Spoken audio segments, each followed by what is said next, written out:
Hi, Jen. Thank you for joining us here on the UIA podcast. Good morning, Pierre, or good evening, depending upon your time zone. Thank you. So you're the founding member of the Mulligan Law practice in the US. Yes, You've been a member of the UIA for more than 10 years now. correct. You're part of the Lexing Technology Lawyers Network, international network. Yes, I am. I'm based out of California. And you're here to talk about the misuse of AI and its regulation in the US. Yes. Great. So first, could you tell us what is misuse or misalignment of AI? Certainly. Most of us have heard about hallucinations where AI makes up answers, but unfortunately, it appears as though there's a spread of misuse outside of even hallucinations. One example is when humans take the data and they twist it and turn it for their own purposes. And that's happened a lot in the health law arena, where it's then used to say and reach conclusions that are unfounded by the actual data. Another example of misuse is when you have training data populated with false information. And so then it starts to give output or answers based on the false data. We see that happening now somewhat with the vaccines and information about whether children need them.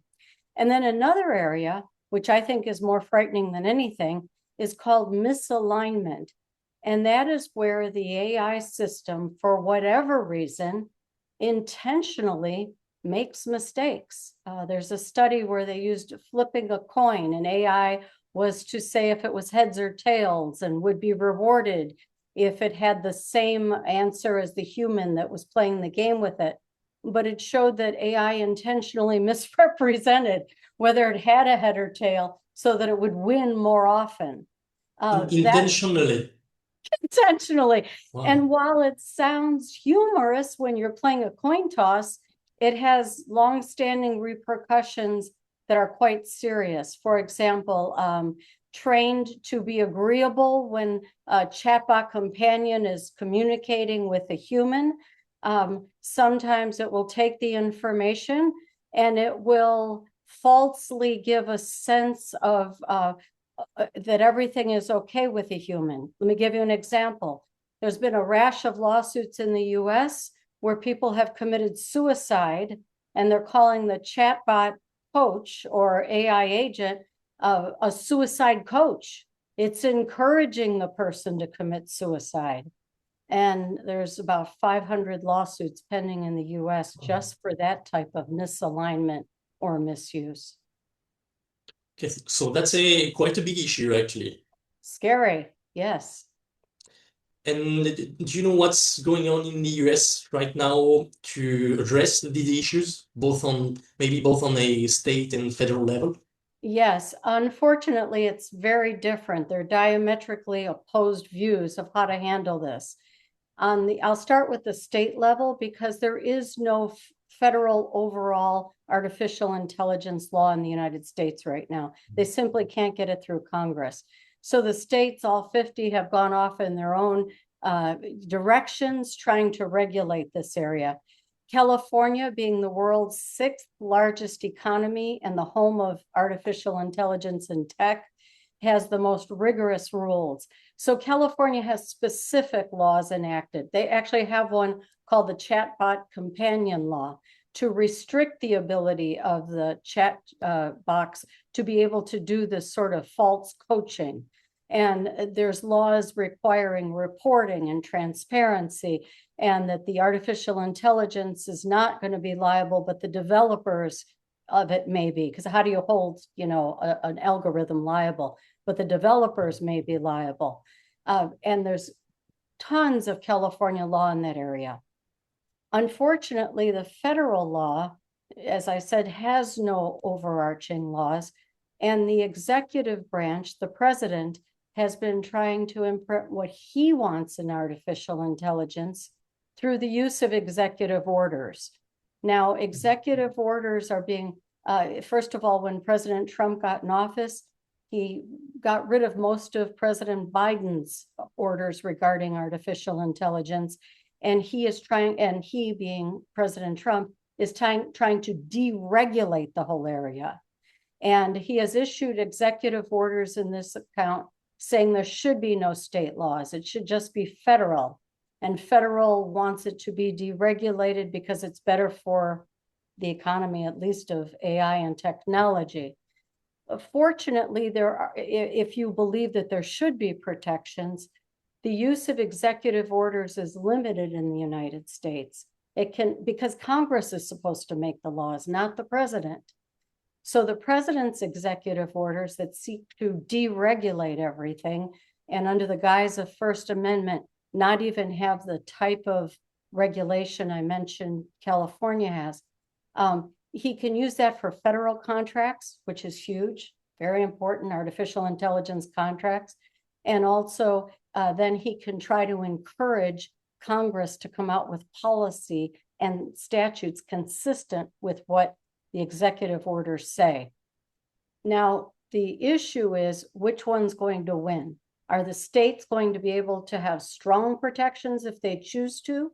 Or if in the midterm elections coming up in November 2026, the Republican Party is very strong and takes over and can pass legislation, then we would expect the legislation passed by the Republicans, if they have the strength and numbers, to follow complete deregulation of artificial intelligence and do something called preemption, which means strike out the state laws. We will see what happens in November in that regard. But that's, again, which vision will win is something to look out for amongst all the other issues of tariffs and the war, et cetera. But there will be a shift, a paradigm shift one way or the other. And that's in, did you say November 2026? Yes, the first Tuesday in November are midterm elections.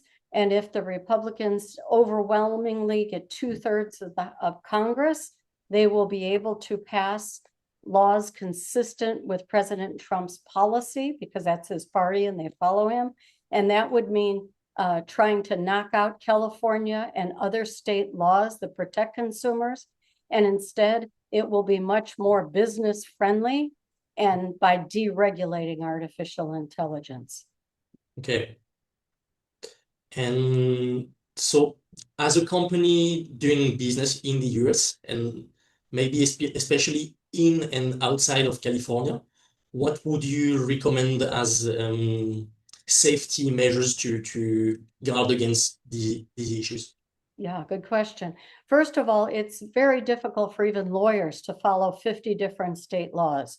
So often people look to California because it is such a strong economy and it has so many consumer protection laws for artificial intelligence that if you follow California law, at least as it currently exists, then, you know, for the most part, subject to a few exceptions, then you're consistent with the other state laws regarding artificial intelligence. But you need California lawyers, US lawyers that know this area to be able to advise, because it keeps changing. We just had this week a California trial court come back with a $3 million verdict and a $3 million additional punitive damages on one of these suicide cases over the chatbot. Unless you're following the law and know what's going on in the courts, it's hard to know what to do. So California lawyers, or at least federal US lawyers, would be the ones to consult to make sure that you're complying with the law.